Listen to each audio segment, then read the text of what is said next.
Hey guys, it's your favorite dad, Bry, and today we are talking about why the almost said Doom Eternal, Doom the Dark Ages sales are intentionally being misreported. Now, right out the gate, and I mean outside of the early access window once the full game launched, a certain small, very vocal minority of, let's just call them social media accounts, decided to report that Doom Eternal was underperforming on Steam and in sales. Now, looking at the Steam numbers, which you can go find them, I'm not going to put them up, I don't feel like it, it did look a little shrimpy. But when you take a second to think about it, obviously there's a couple of reasons why this makes a lot of sense. First one being the Game Pass release. We've seen this time and time again, where Game Pass, because it is not part of Steam, does affect player count numbers, especially with larger releases like Doom and Call of Duty. This is also, of course, not factoring in consoles, which, hey, did you know that consoles are still used very widely? The PC market is much larger than it used to be and may be close to being the largest, if not already the largest, but the PlayStation and the Xbox are still selling well enough that they haven't cut production on them,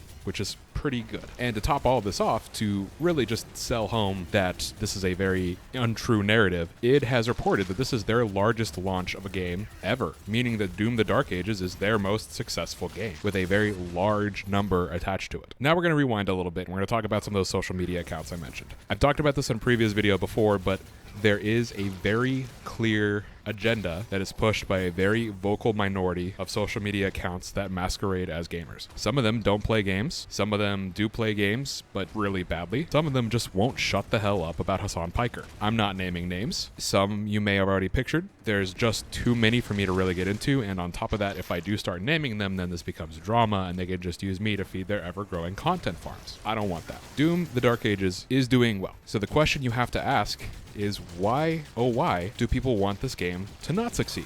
Why do they want to paint this narrative that the game isn't succeeding? Quick aside, the game is quite excellent. Is it Game of the Year? No. Unfortunately, Expedition 33 released this year. Gonna be pretty hard to beat. It's kind of like coming out in the same year as Baldur's Gate 3. Yeah, you can be an amazing game, but Baldur's Gate 3 is right there. Sorry, bud. It happens. The game really does a great job of marrying the good parts from the first Doom in 2016 and Doom Eternal. And people have their opinions on them, and they're free to vocalize them. That's all fine and dandy. But again, when we start to create a narrative is when we have to step aside and say, what are we actually doing? So to answer that first question, why do people even want this game to fail? What's in it for them? Obviously, it's more fuel for their content machines. Again, I've done a video on this before. Don't know if you've noticed, but outrage culture is very profitable. Very, very profitable. To the point that there are people who don't play games, people who aren't interested in games, people who only play one game that want to get a piece of this pie. I won't even lie to you, there have been times where I've been in financial ruts and I've said, hey, you know what? Maybe I'll just be a content grifter channel. That can't be that hard, right? It's enticing. But wanting a game to fail is inherently a bad thing. This is a very large industry with a lot of people working in it, and all of them very talented. Again, you might hear that and scoff, especially when you look at some of the releases, but most people in the games industry want to do a good job. They want to succeed. And I am done being cynical enough to believe that there's some hidden cabal with an agenda to destroy all gamers. This is 2014 Gamergate stuff. It's done. It's done. It's gone. Calm down. What it feels like is that getting a game to fail means you've succeeded at something. You've succeeded in creating the world that you wish to see. But what I find odd is the world that these people wish to see doesn't really exist anymore. There is this weird infantilization of the hobby happening. Hold on, my stamina just recovering on Pokemon Pocket. I'm gonna open this pack. Okay, I'm back. I opened a pack. I didn't get anything good. It's a very weird infantilization of the hobby, where there's these people, these same people that we've been talking about, that don't really want the game hobby to move forward. They don't want to accept that Game Pass is incredibly successful and very important for a lot of games getting into the hands of people who never would have tried them. Expedition 33 being one of them. That is a game that a lot of people would never have even given a shake had it not been on Game Pass. But they also don't want to acknowledge that things weren't very good back then either. You have this weird split market right now where you've got dads like me who are in their 30s who, maybe for every one of me who I want to try new things and I want to try new experiences, there are 5 who want their Call of Duties.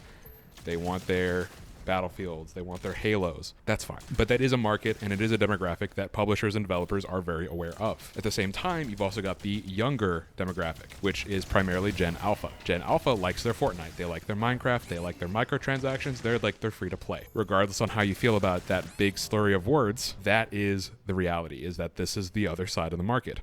skibbity riz. Where these guys come in is this refusal to accept that we are in a different age where we don't have disposable income for every single game. So Game Pass makes these kinds of games that you would never play, or even games that you might be interested in, but you might have to wait for them to be on sale, or you might just pass up and forget about, suddenly become very enticing. For me personally, I'm not financially fit enough to really afford buying a $70 game even once a month. I think that's a bad use of money. Game Pass allows me to not do that.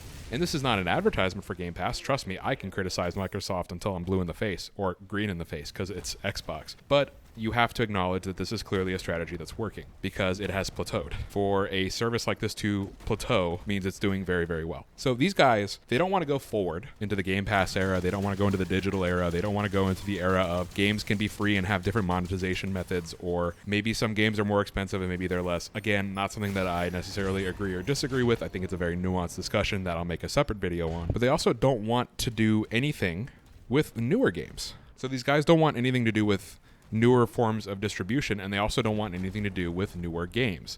It kind of feels like these guys are stuck in the early 2000s, in the 7th generation of consoles, or even the 6th generation of consoles. They don't want to move backwards. They don't want to go back to the sticks and the stones that already are there, but they don't want to go forward either into the Fortnites and the Skibbies and the Rizzes. So they're just kind of sitting there yelling at everybody who's not them. And look, there's a certain nostalgia for the 2000s, right? And even the 90s. But culturally, we are so stuck in this era of time, and I am tired of living in it. I am tired of refusing to move forward and saying, hey, Game Pass is great, and game sales just aren't everything anymore. Same thing with Assassin's Creed Shadows. The sales aren't fully representative of the picture. You can try to pick apart the vernacular and the vocabulary they use. It doesn't change the fact that if it was a big enough fail, we'd have seen results by now. But they also don't want to accept that in order to have these bigger experiences and move forward, things have to move forward with us. They don't want to accept that you can't just walk into a GameStop and buy a game for $60 anymore, pop it in the disk drive, and it go. It's just the fact of the matter. Regardless of how you feel about it, that is just the past. So I feel like a lot of the people who buy into these sort of narratives want nothing that can actually be achieved. They don't want new stuff. They don't want the cadence that comes with these kinds of things. They don't want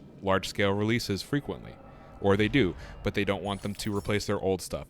They want constant content updates, but they don't want to pay the money or pay for the microtransactions that actually allow these games to stay free and do it. They want cosmetics, and they want cool cosmetics, but they don't want to pay for them. And this is just not possible to develop around. It's not possible to develop around. It's just not. And again, most reasonable people understand this, but this very vocal minority is willing to sacrifice anything to try to sell this narrative, including Doom the Dark Ages, which is, again, an excellent game, one that I'm very fond of, and I will be reviewing fondly when I get around to it, probably in a couple of days. And here's my other thought, too.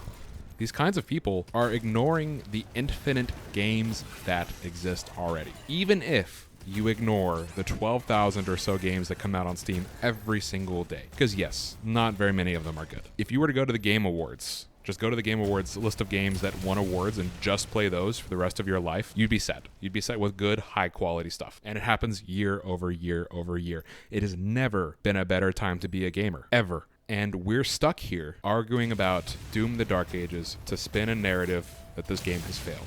Are there games that deserve to fail? It's hard to say. I certainly think that Bungie's Marathon has a very long, long road ahead of it if it's going to try to be a success. But I still don't want it to fail, because I'm not cynical and jaded enough to want that. I want good games in my life. I want banging games. I want experiences, and I want new things, and if buying into new software systems, such as Game Pass, allows me to do that, great.